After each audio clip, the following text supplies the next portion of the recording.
La parole est à Monsieur Stéphane Delautrette pour le groupe socialiste.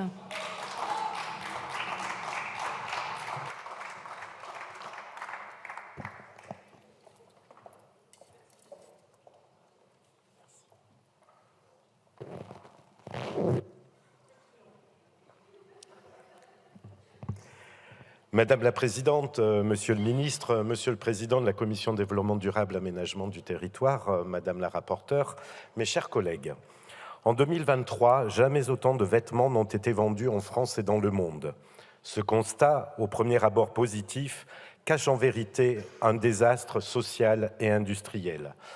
Camaïeu, San Marina, Pinky, Caporal et beaucoup d'autres, autrefois fleurons de l'habillement français, ces enseignes ont toutes connu ces derniers mois des liquidations judiciaires ou des plans de licenciement massifs, laissant de côté des milliers de salariés victimes de l'effondrement de tout un modèle. 2023 est aussi qualifié par beaucoup d'acteurs comme l'année la plus funeste pour l'industrie de la mode française.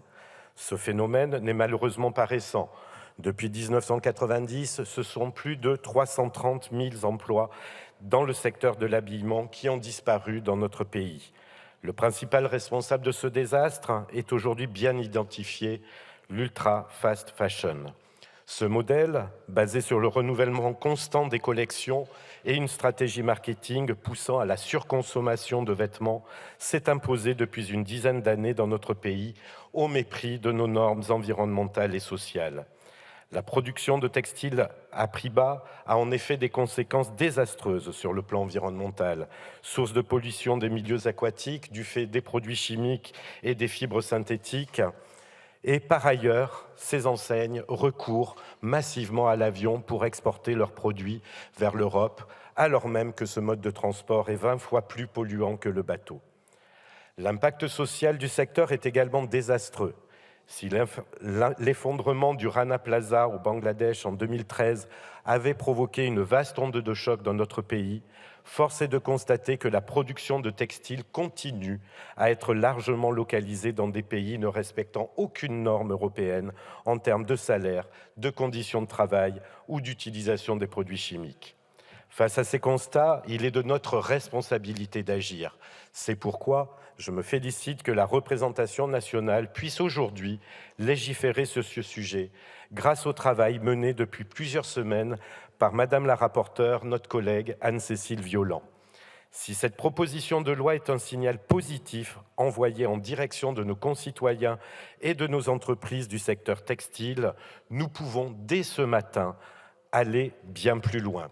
Tout d'abord, en fixant des seuils de surproduction, seul moyen de cibler efficacement les enseignes de l'ultra fast fashion et d'amorcer ainsi une transition durable pour l'industrie textile en nous attaquant directement aux producteurs les moins vertueux. Sans sanction forte, c'est l'ensemble de la proposition de loi qui risque d'être rendue inopérante. C'est pourquoi nous sommes également favorables à la mise en place de pénalités minimales et progressives afin de décourager les enseignes d'inonder le marché français de produits aux impacts sociaux et environnementaux délétères.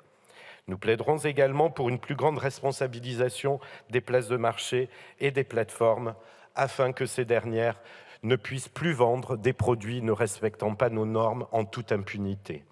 Enfin, le groupe socialiste et apparenté proposera de nombreux amendements pour que soient inclus des critères sociaux dans cette proposition de loi. Le non-respect des droits humains est en effet la caractéristique principale du modèle de l'ultra fast fashion. Or, si l'écomodulation est aujourd'hui un levier intéressant pour pénaliser les entreprises polluantes, rien n'a été pensé pour cibler les entreprises ne respectant pas les droits humains les plus élémentaires. Dans la continuité du combat mené depuis plusieurs années par mon collègue Dominique Potier sur le devoir de vigilance, nous plaiderons notamment pour que l'affichage environnemental soit complété par un affichage social et permettre ainsi aux consommateurs d'être éclairés sur leurs choix. Vous l'aurez compris, nos amendements n'ont qu'un seul but, renforcer le combat contre les dérives de l'ultra fast fashion. Vous pouvez compter sur nous, Madame la rapporteure, pour continuer à travailler collectivement sur ces enjeux et nous voterons bien évidemment cette proposition de loi qui est un premier pas salutaire face aux dérives de quelques enseignes. Merci, Monsieur Delattrette.